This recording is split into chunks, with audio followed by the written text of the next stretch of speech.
Oh hi, I've often mentioned how I want to be referred to as a grande bisexual hot with extra foam. And by often, I mean only ever in this video that you're currently watching. So as ridiculous as that may sound, let me try to explain why I think that labels are important and why I support using them. First, I admit that I'm taking a broad view of labels. When I encounter people who think we shouldn't use labels, it's normally because there's confusion about what somebody means when they say they're a genderqueer pansexual or a genderqueer pandasexual. So let me be clear. I think that by using labels, we can actually be more clear and dispel any improper assumptions that we have. Are there people who might be insufferable with labels? Sure. But we don't disown our Uncle Bills because they're going to tell us for the 91st time why the country should go back to using the gold standard. Let me tell you how I got to this topic in the first place. It happened very innocently the other day while I was on Reddit. Now that website is not normally looked at for the most nuanced of debates, but I got onto this thread about the differences between generations of people. And one commenter questioned why newer generations, the millenniums and the Ys and the Zs, were all so fixated on labels. These were the kids that were told by parents that everyone was special, that it didn't matter the color of your skin or the amount of freckles you had, or whether you were a Nintendo or Sega kid, you could amount to anything.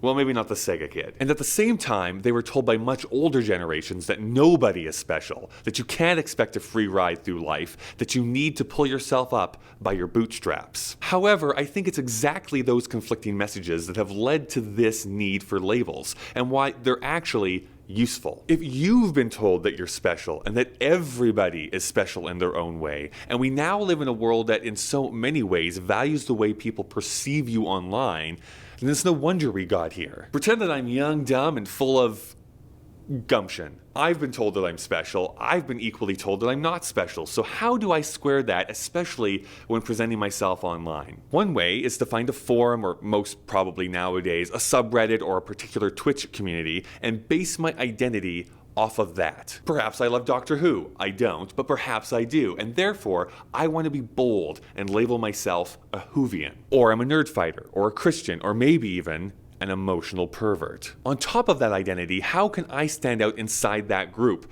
Well, I'm gay, or bisexual, or polyamorous. But then perhaps I even want to dig deeper into that, because even though I was born as a man, perhaps I've never felt comfortable with that label, or at the very least, what that label has become. So we improve and refine, then we refine each improvement until we reach this string of descriptors that we can use to truly get to the essence of us. And where we have trouble is in different worldviews without the ability to listen. I just like breaking down everything into a left versus right debate, because I don't think everything does or should break down like that. However, the left, I would say, gets into trouble because we focus on these labels a bit too much, whereas the right focuses on them way too little. I would love to live in a world where there was only good and evil, where there was only right and wrong, and where there was only tacos or pizza. But we don't live in that world. It's much more varied and interesting. And I can totally understand where this can come off as white, straight male equals bad, but that's incorrect math,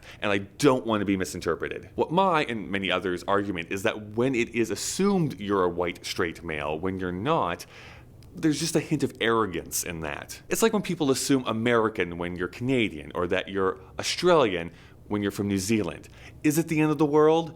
Yes, but actually not really. That isn't what we are, and by being specific and using the correct label, we can elevate conversation. Now, on the other hand, if we demonize those who aren't familiar with certain terms or jump down somebody's throat for an honest mistake, we come off as entitled and, dare I say it, snowflakey. What I do know is that by having labels that truly define who we are, we can have better conversations. Much the same way that by defining what a car and a bicycle are, we can have a better discussion around how to use the road together instead of squabbling over what the best vehicle to drive is. We have this opportunity to celebrate uniqueness rather than forcing everyone to conform.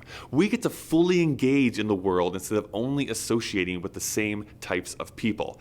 And I really love that. Now, I have no idea if any of this is true. I haven't read any research papers. I'm not a sociologist. This is just me thinking about stuff, so thanks for wasting your time with me. But I'd love to know what you think. How do you define yourself? What labels do you use? Am I simply a whiny snowflake cuck? Let me know down in the comments below. Thank you so much for watching. We will see each other on Monday.